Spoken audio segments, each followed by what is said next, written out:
What's going on, y'all? So, as everybody knows, the news cycle moves at 1,000,000 miles a minute, and it is virtually impossible to cover all the stuff that I would want to and maintain any of my sanity. But there is this one story that I saw that I just was like, I cannot not talk about it.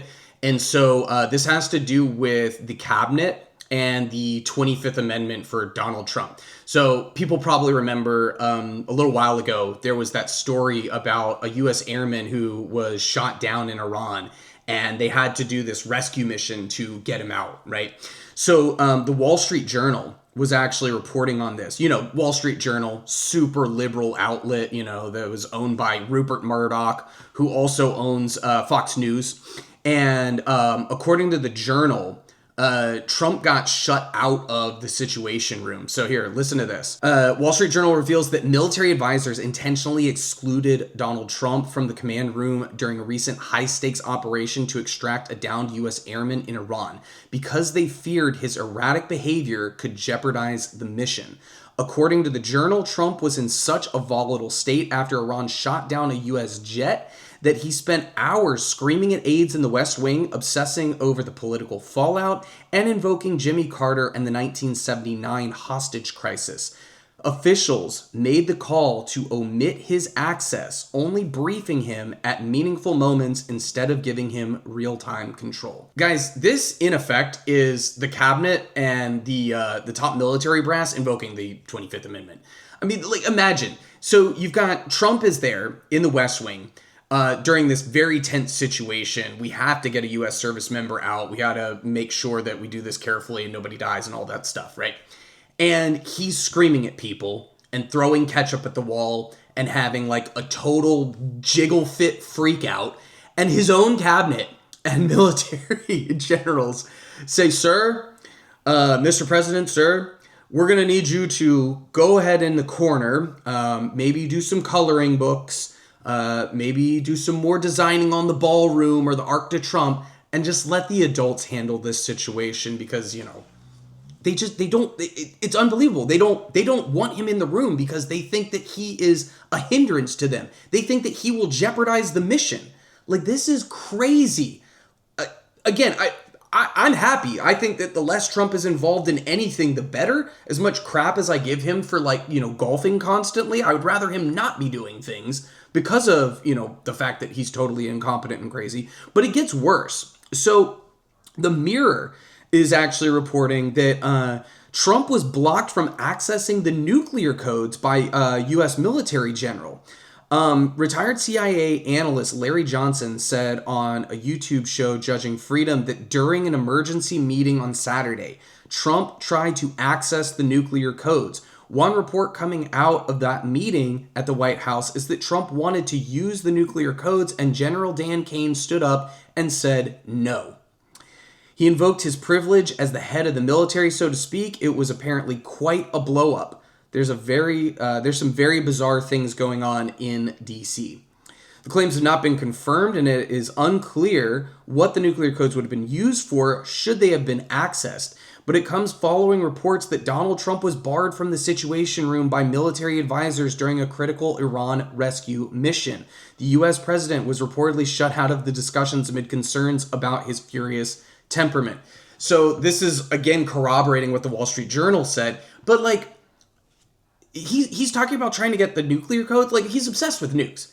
I mean, in his first term, Trump was musing about the idea of, like, well, what if we just nuke a hurricane and maybe that'll maybe make it not hit the United States? It's like, he's crazy. He's stupid. He has no idea what he's doing. And he has no idea what the ramifications of, like, actually using a nuke are. He just kind of wants to do it. He's like a little child that's just like, I want to push the button. And so this, again, is like his own military generals are overstepping him and saying, no, we're not doing that. Are you crazy? And the wild thing is that, like, we're lucky that we have people like General Dan Kane to step in and stop him from doing his worst instincts. But, like, it's so tenuous, like, that we have an insane person in charge of the most powerful military in the world. And thank God we have, you know, some guardrails on the car. But, like, I forgot about this until recently. There's this video of a guy who used to work in the first Trump administration. I'll play it, and then I'm going to tell you a little bit more about him. Here, take a look. Donald Trump says he's an expert on everything, but I worked for him. I saw how most of the time he has no idea what he's talking about. Whether it was in the White House or the Situation Room or the Oval Office, I was in these rooms, and I can tell you, there's no hidden strategist underneath the performance. One time I briefed Trump on the danger of weaponized drones that could travel at 100 miles an hour towards a crowded stadium, and how we needed new technology to protect our country. You know what Donald Trump said? Just shoot them out of the sky. Verbatim. That was his quote. He meant with handguns. We told him that was impossible. He talked right over us. And I'll quote him again. Donald Trump said, "I know more about drones than anybody." He has said the exact same thing, by the way, about international trade and ISIS and technology and renewable energy, even the Holy Bible. He said he's read more of it than anyone. He's not an expert in any of these things. So in his first term, we had to build an entire government apparatus just to manage these delusions and contain the ignorance. But that's gone now. Every expert on Earth warned that attacking Iran meant closing the Strait of Hormuz. But Donald Trump dismissed them because, of course, he was the expert. And now guess what? Oil is at over $100 a barrel and thousands of people are dead. The emperor has no clothes. He never did. We told him that. Yet he still believed he was the best-dressed man alive. That is who is running the United States of America right now, and we need to act accordingly. So that guy, Miles Taylor, used to work for Trump in the first administration, and all of the stuff that he's saying is stuff that people have known for literally almost 10 years now, right? And so the whole like, I know more about anything than anyone. I know more about drones. I know more about the Bible than anybody. And you could go back and see all the video of him saying like, I know more about this than any. Trump is like a walking definition of Dunning-Kruger, right? He's just like asserts that I'm the smartest. I'm the most qualified. I know everything. He is the least qualified, least intelligent person about literally everything. Okay.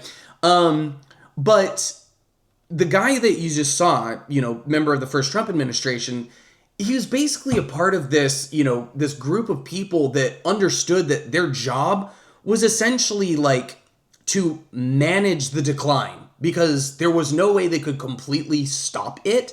And so what they did was they were the brakes on the car, right? They were the rails on the track that, just sort of like slowed down the crash.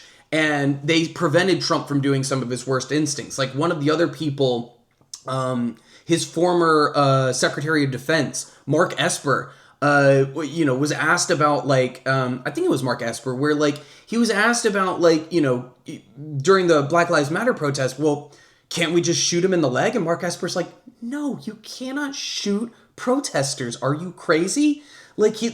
So we've always had these kind of people that have to surround Trump. And that guy, Miles Taylor, was the guy who wrote the op-ed back in 2018 about how I am the resistance within the Trump administration, trying to let everybody know way back then that this dude is completely nuts and he has no idea what he's doing and we need to get rid of him.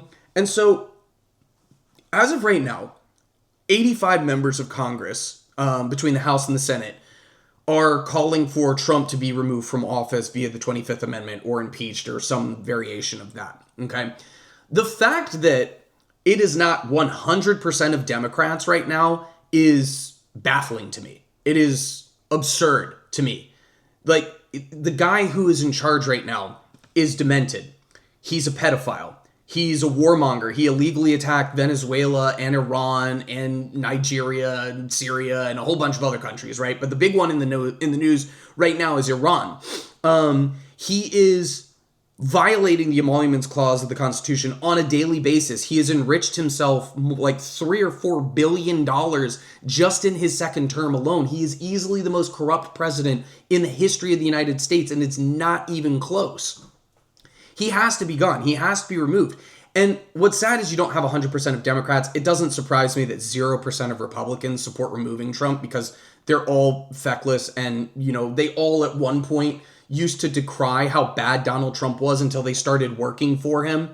But the fact that you can't even get Democratic leadership on board with this is like, what are we doing? You got to go.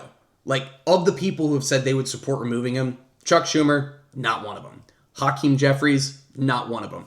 Like, this is pathetic. Like, what kind of leader of the resistance are you if you cannot stand up to an overt fascist who is tanking the economy and doing all kinds of illegal shit, like stealing from Venezuela? Like, he stole an oil tanker and sold all of it and put all the proceeds into a private bank account for himself in Qatar. It's crazy. Like, he does ridiculous things all the time, and when he's not doing that, he's asking, can I push the red button? Can I push the red button, please, Mr. Sir? General Kane?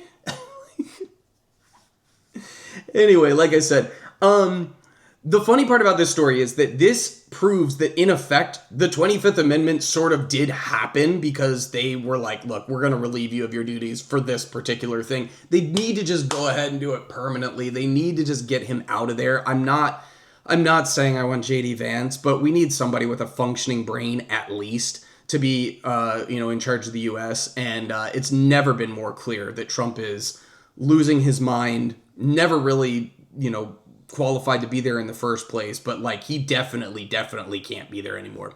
Anyway, guys, if you made it this far, make sure you like the video, subscribe to the channel if you're not already subbed, click the bell as well. That way YouTube will notify you whenever I upload another video, and I'll catch you in the next one. Peace.